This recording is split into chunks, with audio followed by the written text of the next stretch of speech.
What's up, guys, and welcome back to the Keegan and Company podcast. For those who are new to the show, my name is Keegan Hipgrave. We are a mental health and sport podcast that has conversations with athletes, academics, professionals, just to learn and to get all the best tools, tips, and strategies that help us be the very best versions of ourselves. In this episode, we are talking to professional triathlete Lachlan Jones, one of the great men on the Gold Coast. In this conversation, we have a really in-depth conversation with Locky around confidence versus belief and how he's lacked that in times, but is on the journey of building that and how that shows up in race day and then flows into real life. I think it's really timely to talk about the discipline piece. Locky is probably one of the most disciplined people I know. I've heard that from his partner, from his family, from friends, and also just seeing him around the Gold Coast over the last couple of years. It's like a little pup coming through here. Really had a really great conversation with Locky. If you guys enjoyed this conversation, or if you liked any of our conversations, gonna get you to hit that little subscribe button on whatever platform you listen to this podcast on, whether it's Apple, Spotify, YouTube. It actually really helps us grow this podcast and just have incredible conversations like we had today. Enjoy the episode. Lachlan Jones, welcome to the podcast, brother. Mate, thank you very much for having me. Mate, our audience is very much like looking to change their lives for the better, I think. I think a lot of our audience really leans into that narrative and to those themes. We're in the start of January. We're in the thick of it, and I think typically this time of year, we like to see a lot of change. You know, we see a lot of New Year's resolutions. We see a lot of behavior change, people wanting to be the very best version of themselves. And it's interesting because I look at like the stats of this time of year with like New Year's resolutions, right? We see 23% of people quit their New Year's resolutions after the first week. We see 50% of people quit their New Year's resolutions by the end of January. And only 9% of people will keep their New Year's resolutions through the whole year. I guess my question to you is, being a professional triathlete, how do you stay disciplined throughout the whole year? And is this time of year even a good time to start implementing change? What are your thoughts? Oh, look, I'm 50-50 on it, because I'm very much like, well, why wait till the new year sort of thing? If you want change, you can change instantly. Yeah. So, but then I also like to almost look back on the 2025, and I've do that nearly every year. I look back on the previous year and kind of go, what worked, what didn't, what do I need to, maybe move away from, and how's that going to help me sort of step into something new? I've done that sort of the last couple years now, and I think the big thing when you are sort of looking to head into a new direction of, I want to start maybe this habit, or I want to start doing this a bit more in my daily routine, I've sort of found like there has to be a good why behind it. And I think especially with, triathlon and my sport, and even other things that I want to do sort of outside of my sport, a good why, or like a good reason for doing it, has always been, I guess, a good thing to have. What did the reflection look like this year? Do you sit down? How does it work? Do you sit down with your partner? Do you map it out? Do you write it out? What does it look like? What's your process? There definitely is sort of, we have our 2-week off season, usually around like November time. And that's when I do a lot of reflecting on the racing season.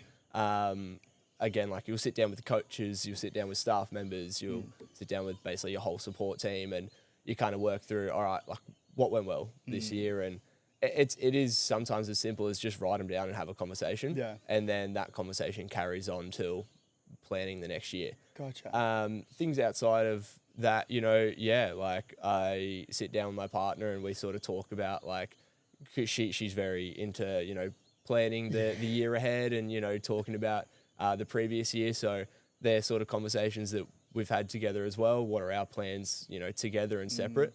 So yeah, sometimes it is as simple as just writing them down. I think writing them down is one of the best forms of, putting it out there, and you're probably able to express yourself a little bit easier. There's no judgment. It's just you and your thoughts. Yeah. You can give a real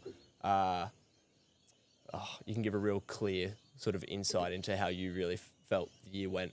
Man, I think like writing them down but also sharing them. I think that's the piece. There was a study done by, I it was Dr. Gail Matthews out of like University of California, and they had like 3 participant groups. So they had one group that purely just thought about their goals and like their New Year's, I think it was New Year's resolutions, but definitely goals. I can't remember which one.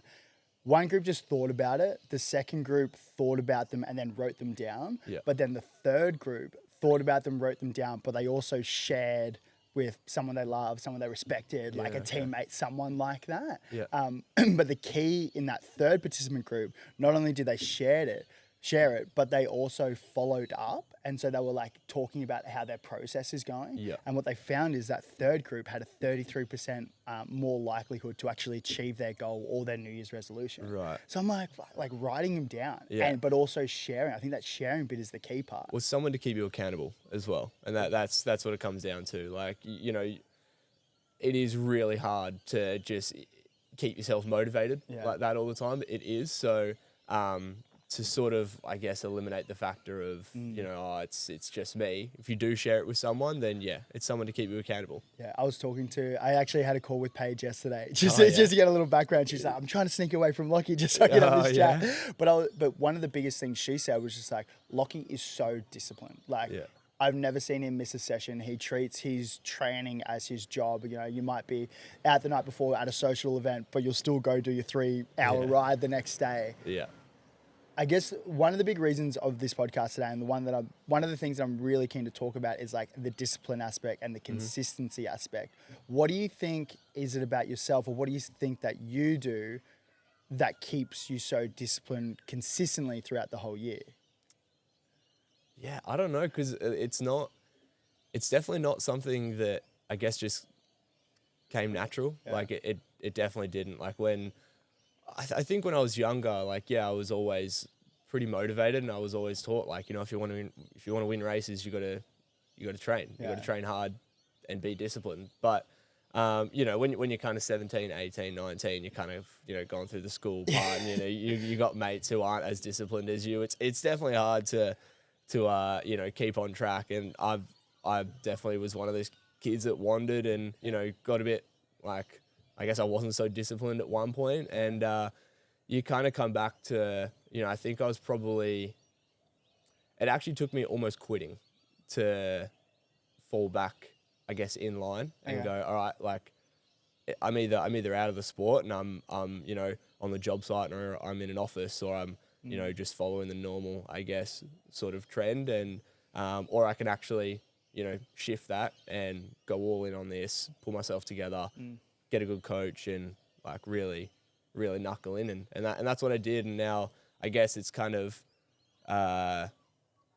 taking those baby steps into getting a good off season. Let's just go 2 months. Like we'll get 2 months of real consistent work here, and you get the 2 months, and then that you get a bit of fire in your belly there, and all of a sudden you're doing your race prep stuff leading into racing, and like, oh, I'm hitting some PB times here, and all of a sudden you're getting your best results ever, and it's like, oh wow, like that sort of sets the fire in the belly. And for me, once you kind of got the ball rolling and you've got that trend set, then I guess it just is easy. Were you one of the athletes that were the best growing up, or were you one of the hard workers? Because those two kids who are like growing up, they're just so good, and that they're going to be a freak, but then sometimes they drop off versus the kid who kind of mediocre throughout, like maybe made a couple of rep teams, state teams, but then worked their ass off and then kicked. What athlete were you, do you think? I mean, I was definitely probably a talented kid sort of around like the local area. Like I was, you know, I was making state teams and all that. But, you know, when it got to the top end national level, like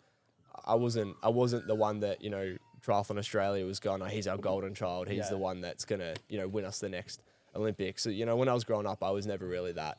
My sister actually was. She was the talented one. So she older, younger? She's younger. Gotcha. So yeah, she's not doing the sport anymore, but she was that really talented one that just hated training. Right. So that was kind of tough for me to see sometimes when I was working my ass off, and she was, you know, on the podium and I was coming fifth. I'm like, this sucks. Like, what's the point? So but yeah, just I think I had a bit of both. I had the talent and I had a bit of, you know, work ethic behind me. I was never the guy that, you know, everyone thought was going to win the Olympic medal.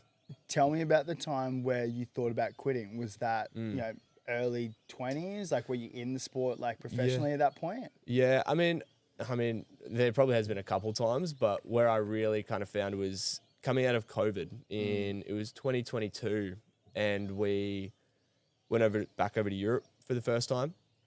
And it was just a rude shock. Like, we didn't treat COVID like how it was probably meant to be. We were very social. We were kind of like, we were locked away from racing. So a lot of our racing's in Europe. So we fly to Europe for sort of like most world championships are in Europe. All the major races are there. So we weren't able to go, and we were kind of thought, oh, well, there's nothing on. We might as well just party. We'll settle in. Yeah, exactly. And we did that, and we probably got a little too comfortable. And a lot of us went over, and especially me, I went over for the first time, and I was a little bit naive, and I got my ass kicked. Like, I just got smoked, and I wasn't getting picked for teams. I was kind of getting left off. I felt like a bit isolated as well. I just left my coach at the time, so while I was over there, I didn't have a coach. So I was coaching myself. I was living with a friend who he was kind of on his way out of the sport as well. So it almost seemed like, again, for the second time, like, that just might be the natural way to go. I just got to head out. Yeah. But then I met a coach. Like, I met a coach over in the UK who I was with for the last 3 years. And again, it was that he was able to sort of set a bit of a fire in my belly. What did he do? Like, what changed? It was, honestly, he actually just believed in me. He wasn't even my coach when I first met him. He was just someone who I'd met. I was visiting his program, and it was just a bit of belief. He sort of said, like, look, you're a really good athlete. Like, you shouldn't quit this sport. Like, you could do something. And that wasn't him trying to, like, because he didn't know I was going to ask him to be my coach. So he wasn't trying to sell me anything. Sometimes coaches might tell you that just because it's their job. And it's gas you up a little bit. I'll take a bit of confidence. Exactly. But I knew this guy was genuine. So I went into his program, and I wholeheartedly believe that their training program was one of the best training programs in the world. And I went from being a kid that, was getting smoked, nearly quit, like, had nothing to him, to, I think one year later I made a world championships, and then a couple of years later I'm podium in Australian championships. So it's like the progression we saw was so quick. So I think that's where I went, wow, I'm so grateful for him and his team, and what a quick turnaround that was. Man, it is crazy what a bit of belief can do for someone. Yeah. Like, it is so wild. Like, especially for kids. That's why I think, like, if you have some success, at a younger age, like, it kind of does give you that little fuel to go forward and potentially, like, do what you want to do in the sport. But then likewise, later in life as well. But I remember when I was, I first signed with the Bronx when I was younger, like maybe like 17.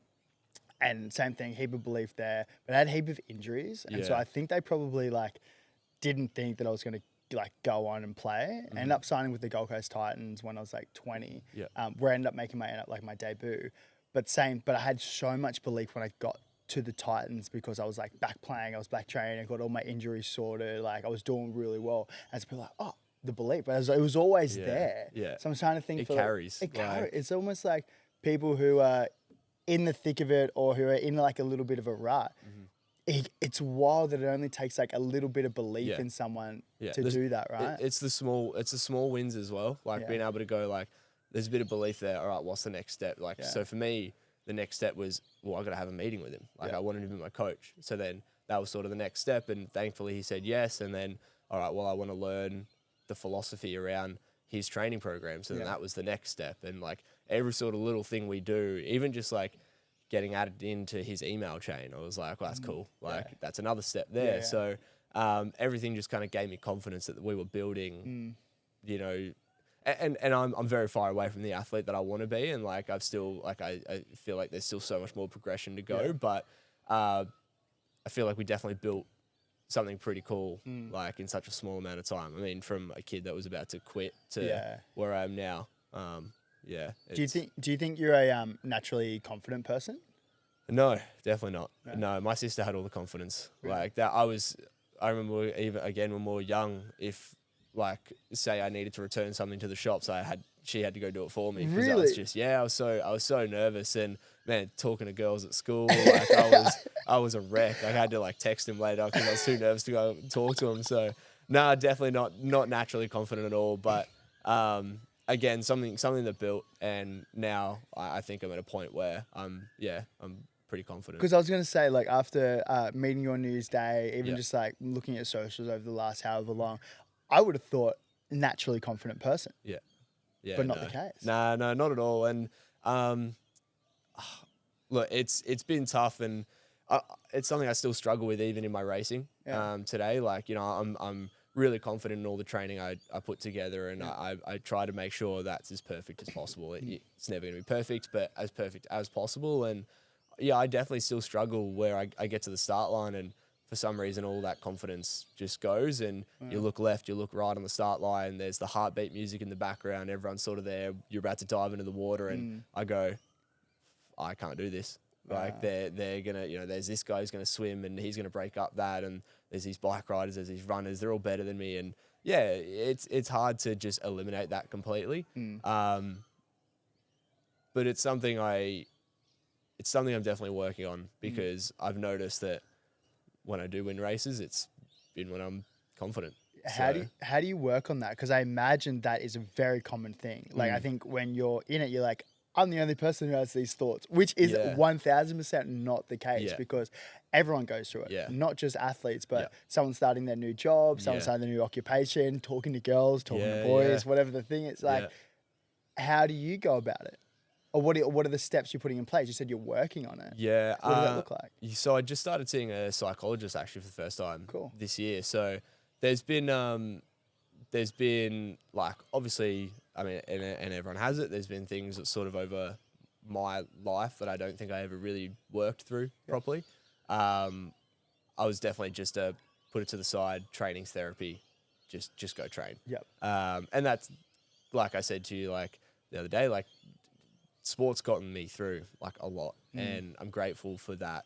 But yeah, I definitely think there's some like lingering emotions that I probably haven't worked through yet. So it was actually Paige that kind of gave me the confidence to be able to go and speak to someone and go, look, like there was a few races that weren't really going my way, and how I was kind of reacting to that.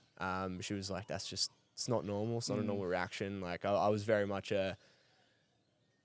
because my racing is everything to me. Well, not everything, but it's a lot of who I feel like, you know, I want to be. And as soon as that didn't go well or go to plan, I just would just really beat myself up. Like I felt empty. And it didn't. It's obviously not good to have your whole identity kind of wrapped up around something like that, because then if it does go wrong, you do sort of self-destruct a little bit. So trying to come out of that and just go, all right, well, and this is part of the reflection, you know, of each year. What went well and what can we work on in the next year? And that was sort of one of the things. So is that one of the things the psych said to look through? For the reflection piece? No, that was something I always just naturally did. I think seeing the psych was just kind of part of that reflection for me. Like 2026, I want to start sort of seeing a psychologist like regularly and trying to look through like other aspects, I guess. It's pretty cool that this space is kind of the stigma around going to see a psychologist isn't really there anymore. Like I know when we were growing up, like seeing a psych, you're probably like, what's wrong? Like there has to be something wrong. Yeah. But instead of like your typical clinical psychs where, you know, they might be taking someone from a -7, -9 to a neutral. Yeah. It's actually kind of really cool to see what you're doing, whereas like you're already very much so in the positives. Yeah. How do we take someone from a +5 on race day to a 7, 8, 9, 10? How do we get them to be operating at the very best they can be so they can be performing well? Yeah. I think that high performance piece is like super impressive and super probably common along a lot of crew, not just in the psychology space, but like mindset space. You know, you start seeing crew who are incorporating like breathwork coaches as well. So I love that you're looking at those extra little 1%ers to make you the best possible athlete you can be. Yeah. And I obviously we have to, like everyone every year has come up with some new formula to, you know, perfect the athlete and perfect what we do. So, and that's kind of where I've tried to build in these last couple of years is I can't get left behind here. Like these guys are just getting better and better and faster every year. So if I want to keep up, like I have to. And it's like, yes, it's athlete obviously it's very much like athlete driven, like why I wanted to do that, but it's also just like me as a human, like me as a person, like wanting to be, you know, a better son, a better partner, like for Paige, like just how can I work through things that, you know, probably I've brushed to the side, and like you said, like when we were younger, it's like I'm not seeing a therapist, I'm not seeing a psych, like that's just I'm all right, like you just say I'm all right. And for a long time I thought I was, and I still think like I am fine, but it's just, you know, everyone wants to be happier, everyone wants to have a better mentality or a better, you know, focus on kind of what they need to do. So I really love hearing that, man. What do you think, if you didn't have those things that you're brushing to the side, like where do you think you would go in terms of performance, like partner, family, like what would that look like, do you think? I think I'd definitely be more present as a person. Like that's something I've always really struggled with, is just being present and being in the moment, not trying to, I guess, like, and that's sort of where I think the fear in racing and the nerves in racing sort of stems from, is you're projecting something that is just a possibility. It's not happened. You know, I think, oh, these guys are going to swim over the top of me in a race. They're going to drop me on the bike. It's like, well, that hasn't happened. Like it's just a projection of what could happen. So just trying to be present in right now, nothing's happening to me. I'm just on the start line. Like that's all that's happening right now. If I have a good start, I won't get swum over the top of. If I'm in the bike pack, they're not going to ride away from me. So just trying to switch that focus. And I think if I'm able to sort of work through, and I know I will work through those sort of things, I think just being a calmer, more present person. Do you think you could take that being present on race day into real life and life as well? Yeah, I think they go hand in hand. I think they definitely go hand in hand. Like the person that I want to be as an athlete is also the person that I want to be, you know, when I'm in my mid-30s and triathlon's not a thing anymore. Like I want to be able to set up a foundation of, I guess, who I am, and be able to take that on past the triathlon, I guess, because sport's only going to take me so far, and I've only got a few years left, really. Like I don't see myself doing it until, you know, some guys are doing it until their 40s, and that's not me. Like I've got a clear sort of deadline for where I want to get to, and you know, I'll do it early 30s, and nice. I'll call it there. So I really like the being present. That's definitely something that I'm reflecting on as well. I think not all of us, me especially, I constantly think like it's always like what's next, like the what's next thing, whether that's, you know, with the pod, like we might have a really cool episode, we might have a really good year like we did last year, and it's like, oh, what's next? Like, let's build the team, let's build the studio, let's do more outdoor podcasts, let's like train, and we can get so trapped in that like what's next pattern. And so my resolution coming into this year is just like being present with the crew. Like, how cool is it that we get to be up here like at 5 a.m. here on the Gold Coast? Beautiful, like birds are chirping, and we can just settle in, and I get to have a conversation with you. And I'm constantly thinking that, like, even now, like I've said it on the podcast before, but before an episode, I say like 3 things, like be calm, be curious, be present, because it allows you just to like really zoom in with it. It makes for obviously a really great conversation. But I was like, I say that before every podcast. I was like, why don't I do that when I'm like with my partner in the beach, instead of thinking, oh, you've got X, Y, and Z to be doing at home? I think like, I think it's the awareness piece. Maybe like I'm trying to think like how do we constantly bring that present back into our state? And I think it's just the awareness piece. What do you think? Like,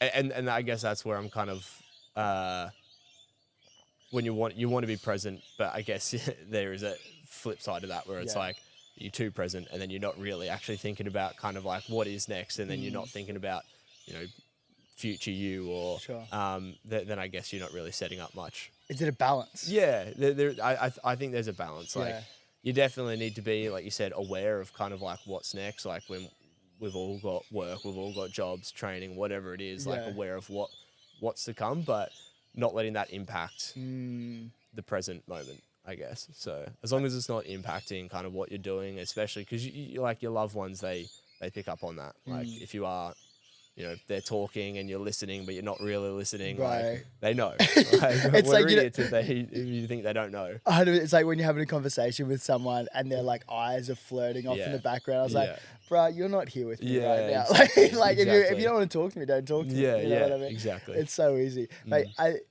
I imagine probably, and tell me if I'm wrong, but like a big driving, you can give that little shake as well. Sometimes when it sits, all the good AG1 nutrients falls to the bottom. Give it a little shake. I imagine like a big driving factor was like, you know, being the best triathlete you can be. And I know that is still the case for you. You mentioned a lot around like identity and how you don't want that to be your whole thing. What do you think you're putting in place now that is outside of triathlete that'll make you, I guess, be like the best version of yourself? Yeah.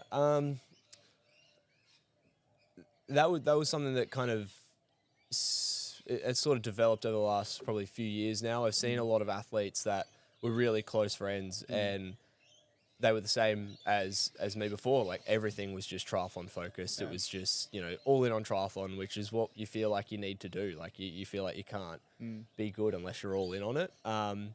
And unfortunately they've had injuries or they've had, you know, something that's kind of pushed them out of the sport. And I've just seen so many of them be so lost. Yeah. And like, well, what's next? Like they don't know what's next. They're because they're, like you said, their whole identity is wrapped up in triathlon. So I love the word legacy, like building a legacy. And I wanted to build a legacy that's kind of like outside of just me as a triathlete. Yeah.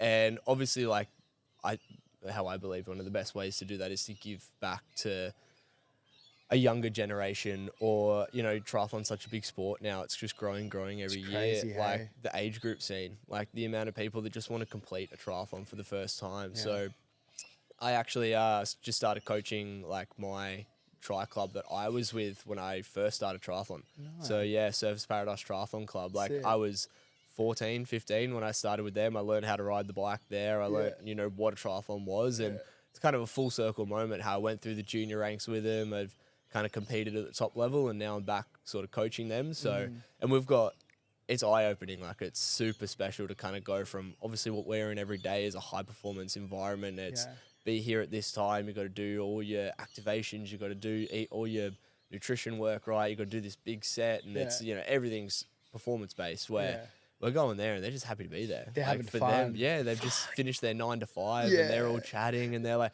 joking around in the pool and I'm there on the coach and they're actually listening to me and I'm like, this is just, it's so cool. It's something different. And we've got a couple of junior boys as well that are, you know, 16, 17 and like they've got the same aspirations that I do. They want to be on the world stage. So it's cool also to coach them and to be able to give them some of the guidance that I might have like missed when I was younger. So we've got stuff like that. We've even got a podcast ourselves. It's like really niche. It's a like short course triathlon focus. Cool. So, and again, with that, we like to just shout out athletes that are doing cool stuff. Man. Like we obviously talk about like me and my, my co-host, he's also a triathlete. And we talk about ourselves a little bit in the races we've done, but a lot of it is sort of centered around what's going on in the world of triathlon. And again, like, just trying to uplift and bring, I guess, eyes to the sport.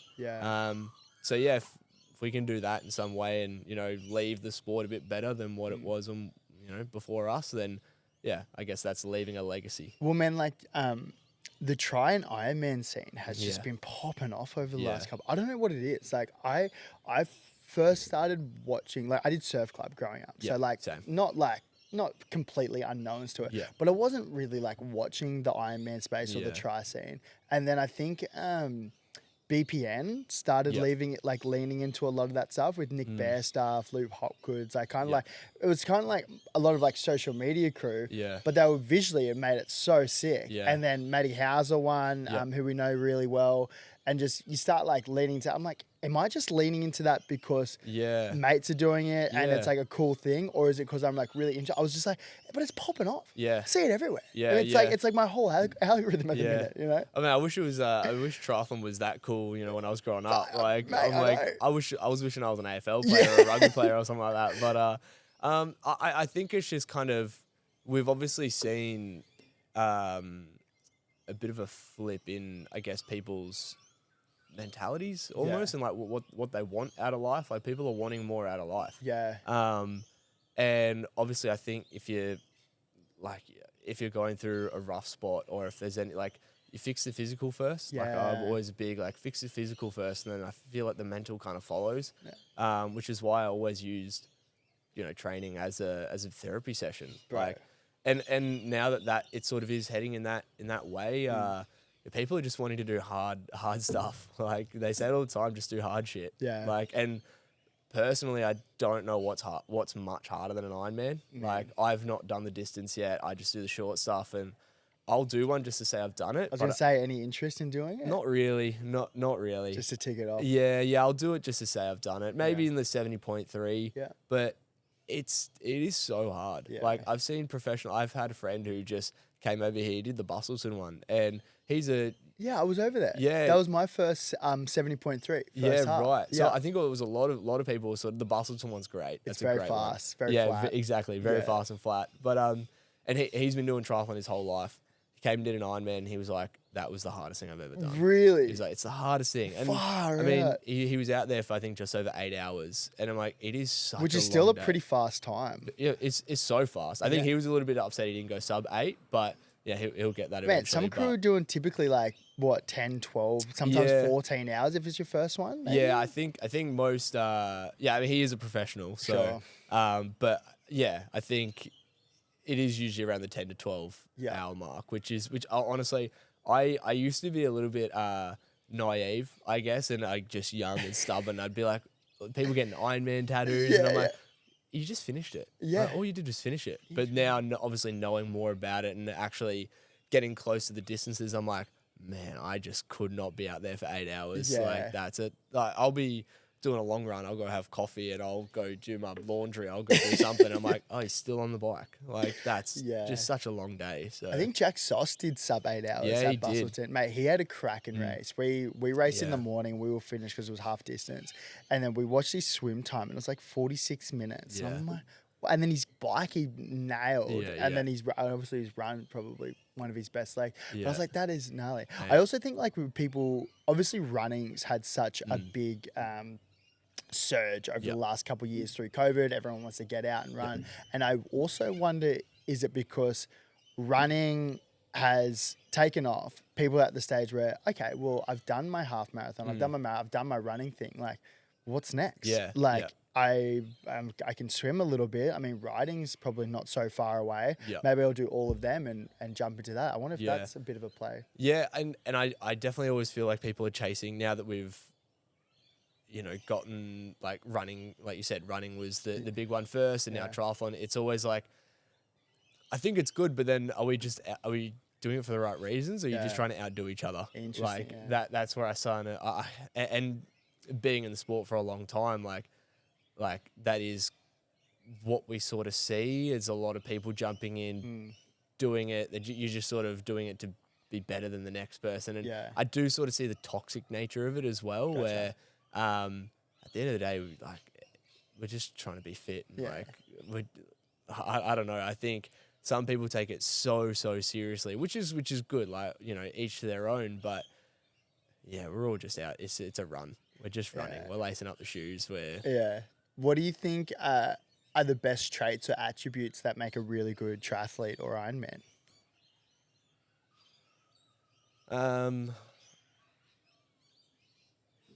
I do think it is one discipline. Like, you have to when you're trying to perfect 3 sports, you do have to be disciplined.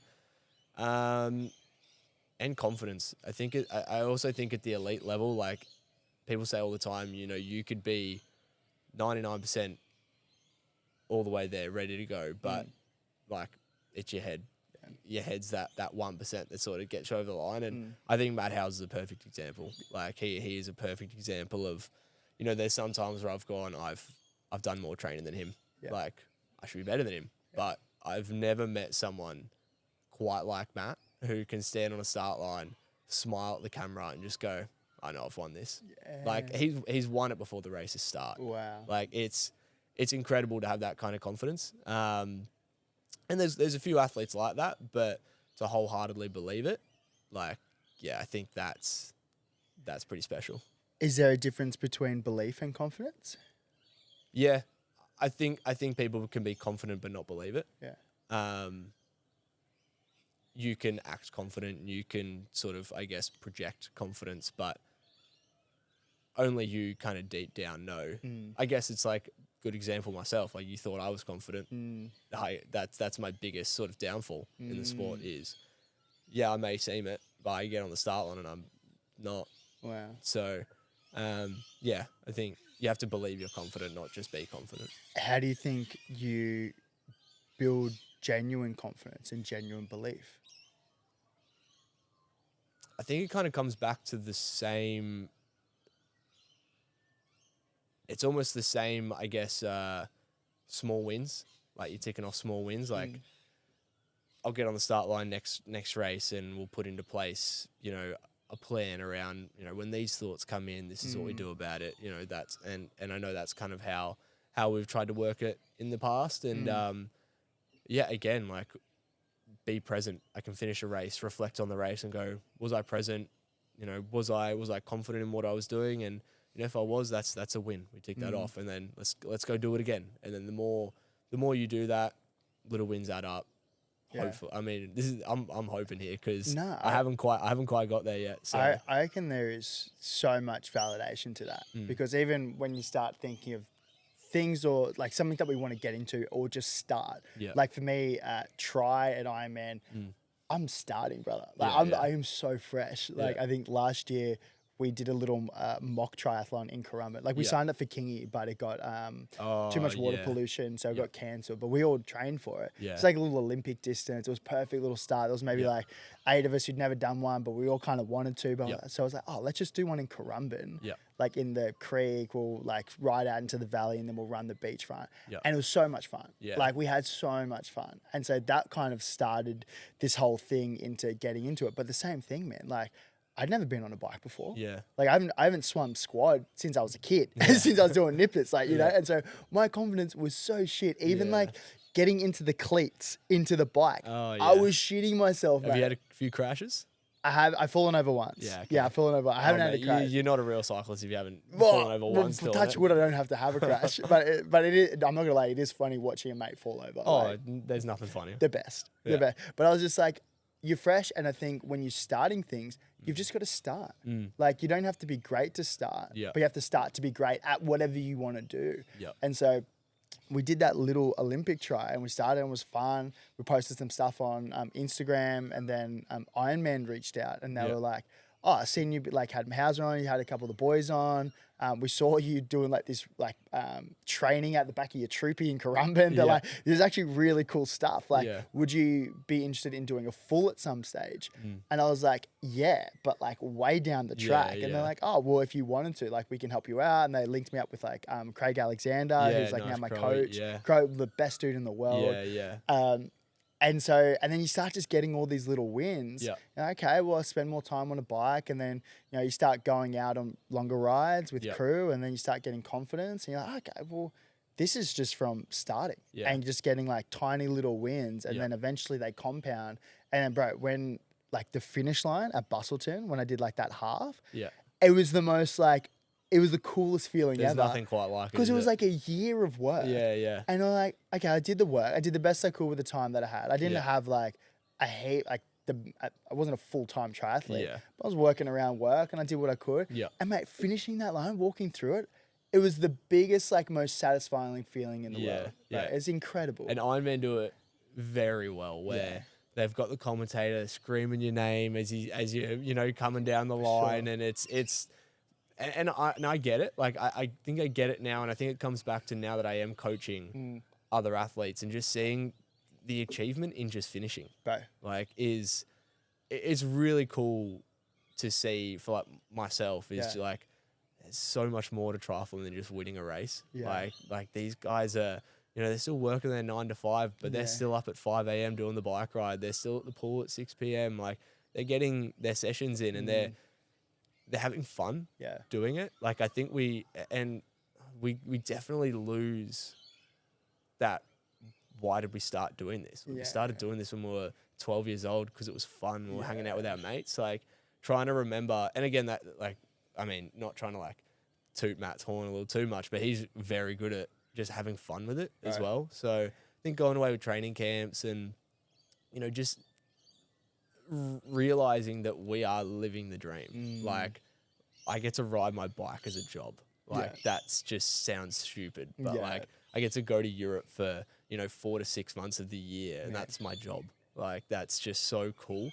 So to actually sit back and reflect and go like, yeah, wow, like that's pretty special. What are the things that you tell your, I guess, like people who are just getting into it or who are pretty new to it or who are kind of like age based? Is there any like general advice or tips that you could give them, or even give me, like fresh to this space and kind of like want to do more of it, interested in the space? Is there any like general tips that you kind of like to talk about? I do think, and like you sort of said it, you did it with a heap of mates. Yeah. You just did it with the crew. Like we've had quite a few people come into our squad and they've said, oh, look, I've been, you know, last 6 months just trying to train myself. And I think 1, having a coach, and 2, having a squad to train with, or just mates to train with. I think they're 2 things. And like we said before, it's going to keep you accountable. Yeah. There's a coach there keeping you accountable, and there's a squad there who's also doing the training. So, you know, it just makes it funner as well. It's just fun with a group of people. And we've had athletes come in and they won't miss a session because it's not even that they want to get the training done. It's just they want to hang out with their mates. Yeah. So I think they're the 2. But you've been in both camps. You've trained solo and you've also trained in a group. How are they different for you personally? Training in a group is so much easier. I'm back in a squad at the moment. Well, I spent the last 3 years sort of doing all my training at home by myself. What? Like why? Because my squad was based in the UK. Gotcha. So when I met that coach 3 years ago, he was UK based. Yeah. Which is awesome when I'm over there because I got a squad when I'm in Europe, and not a lot of people have that luxury.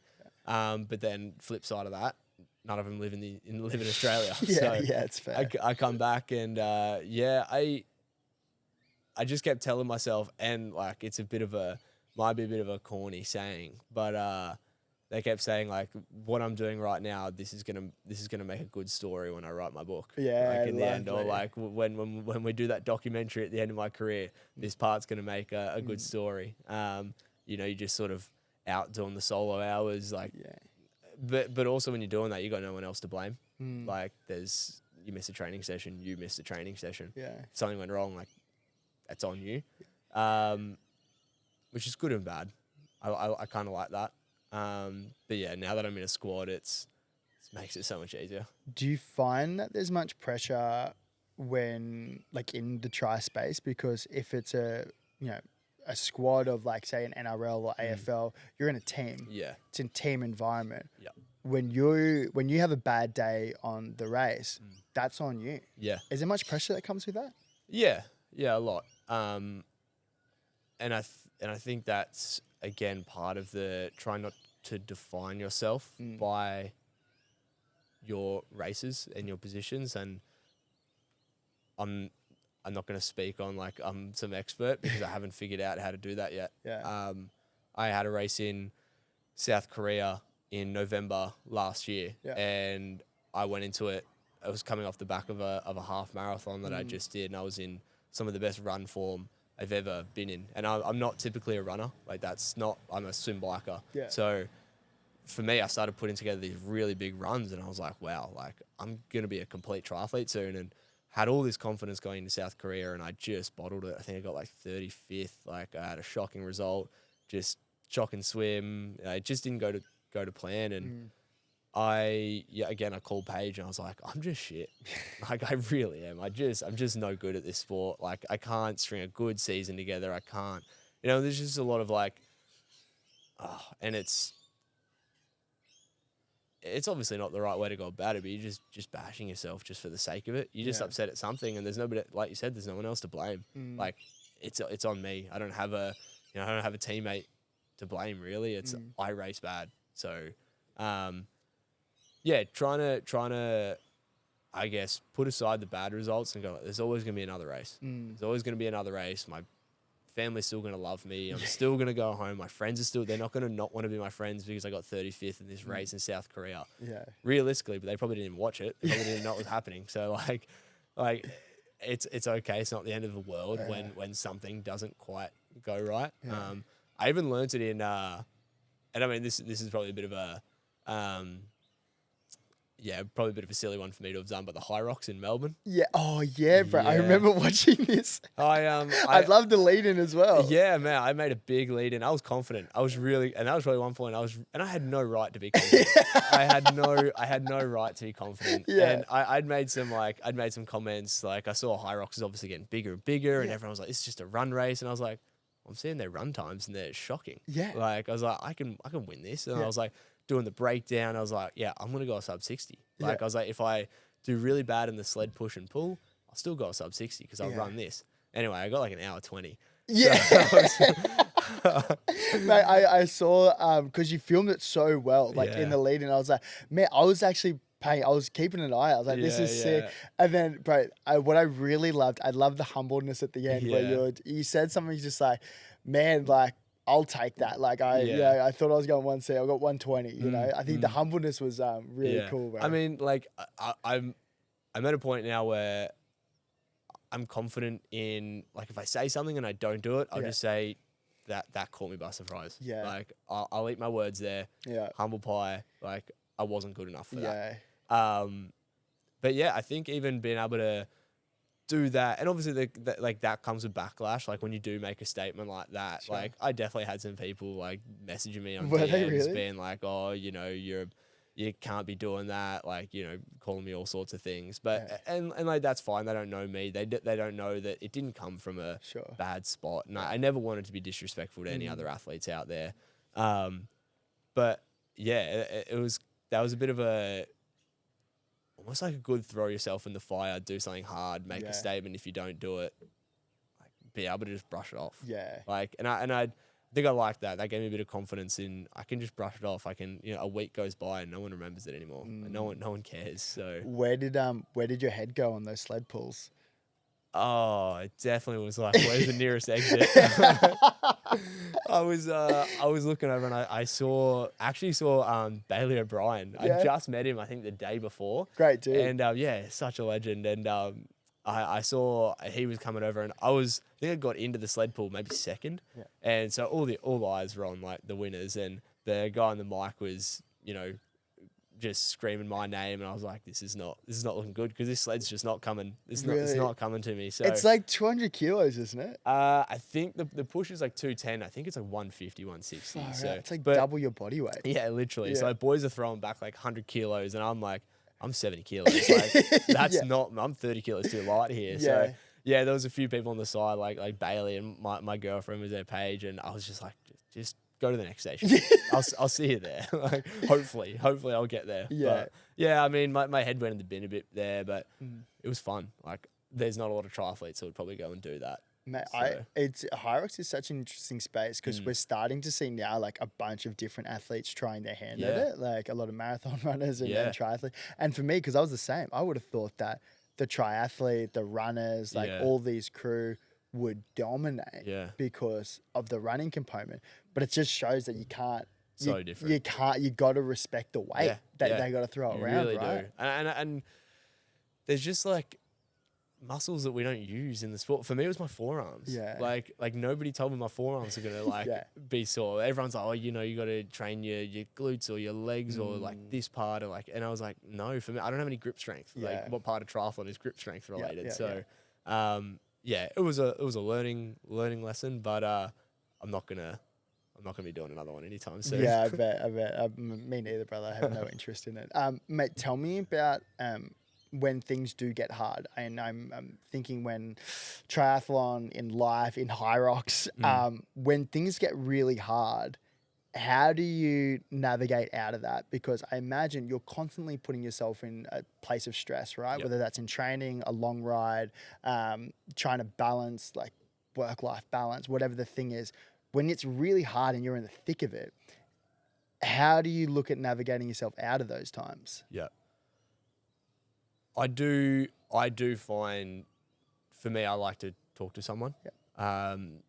whether it's, you know, if I'm actually lucky that a few of my like good mates I work with, so like I coach, or I'll have a podcast with like two of my best mates. Yeah. So we're obviously doing a lot of stuff together work wise. Yeah, I'll just talk to them. Like I'll talk to them, have a conversation. Like, yeah, I'm struggling here. Yeah. I talked to my coach. I got two really good coaches.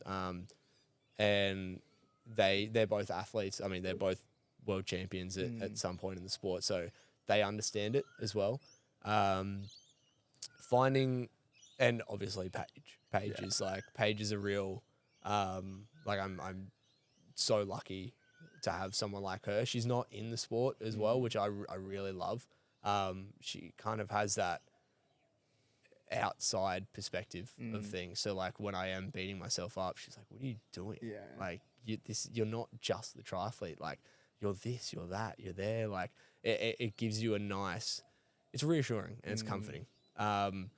Sometimes you just need to be told like you're being an idiot, and I like that she's stubborn, so she can do that. Yeah. If I need to pull my head in, she'll just tell me to pull my head in, and like I'm so lucky that I have people like that in my life that I'm confident enough to talk to, and they're confident enough to, give me sort of what I need. And then that is vice versa as well. They know that they can come to me whenever they need, and, I'll tell them what they need to hear, or I'll be a shoulder that they need to cry on, like whatever it is. So I think that's really nice. I think that piece of like when you're able to be vulnerable with someone, they're able to be vulnerable with you. I think it opens up that doorway, and I love that like you're more than happy to be that guy for crew to talk to. I think having those people in your life is like one of the greatest things, because we've all got like those couple people that we'll lean on in certain moments. And I think having that is probably like such a beautiful place to be. Hey? Yeah. You just need to make sure it's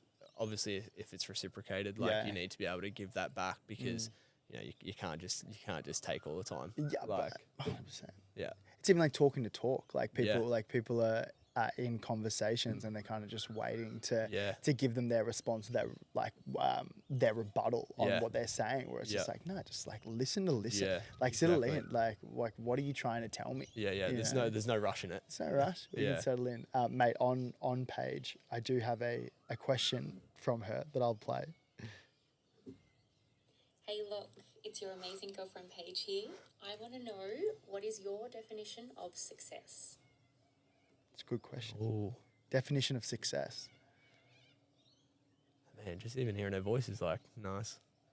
My definition of success.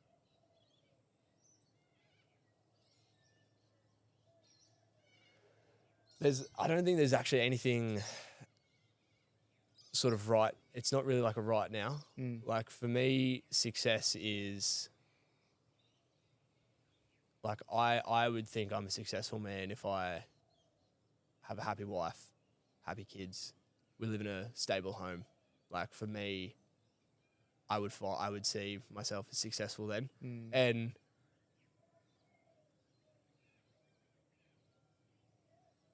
yeah, I would be quite like, I don't even care if it's, if triathlon gets me there, if like what gets me there, but if I can have a happy family and have people that love me, and I'm fortunate enough to love people, like I think I'd be happy. I'd be successful there. So simple, hey? Yeah, I don't need much. Fuck. I don't need much. Like the trophies and medals and all that, like even money in your bank account, it's all gonna go away when we're gone. But if I can just be loved and love, like that's pretty cool. I love that, man. That's so beautiful. It's like, why do we try and complicate it all the time? Yeah. It's so gnarly. Yeah. I think about this all the time. Like my partner Em, she's like the most beautiful girl in the whole world. She doesn't need a lot. Like she's so, if anything, it's me the one that's trying to complicate it all with like trying to do all this freaking like travel and all this like extra stuff and get all this extra stuff. Yeah. Whereas like she would be happy if we just like went for a surf. Yeah. So I think it's like, it's such a guy thing. Like we want it, but it's also because we want to give them that. Like you think that that's what they want, and like if that is, then it's like, well, yeah, I want to do all of that for you. I want to be able to give you everything you want. And like sometimes it is just, I think you need to be happy with where you are at the moment and like realize what you've got. And like sometimes I do forget like how lucky I am to be in the position I am. And like I've got a beautiful girlfriend who I love, and she loves me, and I get to do the job that I grew up wanting to do. Like I'm just lucky. So Right. I think it is like a bit of a male thing where we do have this like innate thing in us where we do want to be able to provide. for sure. To be honest, like ever since I was like signed pro at 17, I was just like, okay, everything that I'm doing now is to like be able to set up my family financially down the track. Yeah. So I think like that's why we work so hard. That's why we like put our body on the line, got all these like injuries and concussions, all this stuff, like all these like gnarly things, was to be able to provide for them like when the time comes. Yeah. And so on the flip side, when we don't do that, or when we're in a really hard financial position, like you can see the stress that it puts on blokes. Yeah. And I know it's like, you know, it's 2026 and, you know, girls are contributing just as much, if not more. But it's like, there's still that thing with males that I think like they do have that thing where we want to be able to provide and do this thing. Yeah, it's just a natural instinct, isn't it? Like it just is like, you know, even my mum, like I love my mum. I want to be able to give her everything. I want to be able to give Paige everything. I want to give my little sister, like she's just had a little nephew, little boy, and I've got a nephew now, and it's like I just want to be able to give like them everything, and it's like, am I able to do that? Like, I think you got to work on yourself and be happy with yourself before you can give them all the materialistic things. Because if you're giving them all the materialistic things, you're not probably giving them enough of yourself. They probably just want your time. Yeah, exactly. They probably do. They just want a phone call or they just want something like that. Yeah. So, it's tricky, and it's hard to sort of wrap your head around it. Man, really. But is it tricky when you're in the tri space? And I imagine a lot of your time and a lot of your money is being saved up to go over to Europe and to travel and be able to sustain a life of a professional athlete. Yeah. Is that tricky? Yeah. And I'm a bit of a notorious spender in my own right, so like I'm not too good at it. And I mean, like Paige is definitely no help in that department. Yeah. She's just as bad, if probably worse. But and I think it's again like the time. The money is obviously saved to be able to go there, and we want to be able to compete, and that's where we need to be. But again, it's more the time that you're missing back here. Like I started seeing Paige. Sort of started last year, and you know, it's how do you tell someone, hey, in about like 2-3 months, I'm actually going to be leaving to Europe of all places. Like, see you soon. Yeah. Like, how do you sort of navigate that? And it's tough. It's tough. Like, I'm going to have to go back over there in a few months, and like. Yeah, I know that Paige is probably going to come over with me this time for a little bit, but I was going to say, is she trying to swing like a little Europe vacation? Yeah, she definitely is. She's trying definitely to sneak in there? Yeah. Where are you going? Or I'll see you there. Yeah, she's good. But yeah, like there's definitely going to be like months at a time where we won't be with each other. So it's you got to be confident in yourself and confident in your relationship that you know. I don't care that we're not going to be together. I just want we can be together without being together. Yeah, love sort of thing. So when you truly see the best in someone and you really see someone that you know you love and you want to spend your life with, it doesn't make it easier, but you know that they're still going to be there for sure when you get home, bro. I've absolutely loved this conversation, man. That's been nice. We're like ticking over an hour, I think. Yeah. It's funny. It just flows so. And mate, it's easy. The sun is coming up. Yeah, your eyes are glowing right now, dog. Thanks, mate. For those who are listening and not watching, duck over to YouTube because we're in this beautiful little backyard. The sun's rising and it's hidden Lockie's face very beautifully, man. Yeah, I'm not gonna be able to see for the next 2 days. So that's all right. Mate, before we wrap things up, was there anything that you wanted to talk about that we didn't talk about today? Ooh. I think if like and obviously I touched on like there's been a few times that I've wanted to quit the sport and I think and I know that I'm not the only person out there. And you know, it's not even sport. It's something that you're passionate about. And I'm sure there's been times where you've thought like doing this podcast is too hard. Like it's always hard, and I think you could agree, like I'm just so happy that I never quit. Yeah. And you know, it's easy to say like there's gonna be tough times, just push through it. Yeah. It's easy to say that, but the rewarding feeling you get from going like, yeah, I could have done that, but I didn't, and I pushed through. Like, I think there's something to be said about that. Well, it's also like anything worthwhile is hard. Yeah, man. It's just like choose your heart. Yeah, yeah. I remember one of my really good friends in Sydney, we were having this conversation. And because to be honest, like a lot of the conversations that we have with athletes on this podcast who have been doing it in their sport for like 10, 20 years, Tim Burkle, who's been in the sport for 20 years, I was like, bro, how do you stay in it for so long? How do you stay passionate about it for so long? Like, what's the thing? It's just like, choose your heart. Yeah. It's like there will be times where, and there might be times where you might actually genuinely want to pivot and have a career change, and that's fine. Yeah. But if you're just leaving it because it's hard on your body, or it's hard mentally, or it's stressful, like, man, you're missing out all the rewards, and everything's going to be hard. Like if you want to go lug brick and be on the job site, that's going to be hard. Yeah. If you want to be a triathlete and doing 3-hour bike rides plus and all the things, it's like that's hard as well. But just choose your heart. Yeah, yeah. There's nothing in life is easy. Yeah, unfortunately, that's just the way it is. Yeah. So I think there's hard things that are worth it. Yeah. So find out what's going to be worth it for you. Just push through the hard. Well, man, I'm excited to see what your 2026 year looks like, brother. Not just in the tri space, but in your socials, in your coaching, in all your life. It looks like you guys are setting up like just the most beautiful life here on the Goldie, man. Yeah. So, and I'm pumped to have like spent some time with you. I think it's been really cool. No, it's been awesome, mate. And again, thanks for having me. This is pretty cool. Cool, man. Cheers. Yeah, dog. We're done. That was sick. How was that? That was nice. That was fun, bro. Oh. That little chair was a bit gnarly. That was cool, man.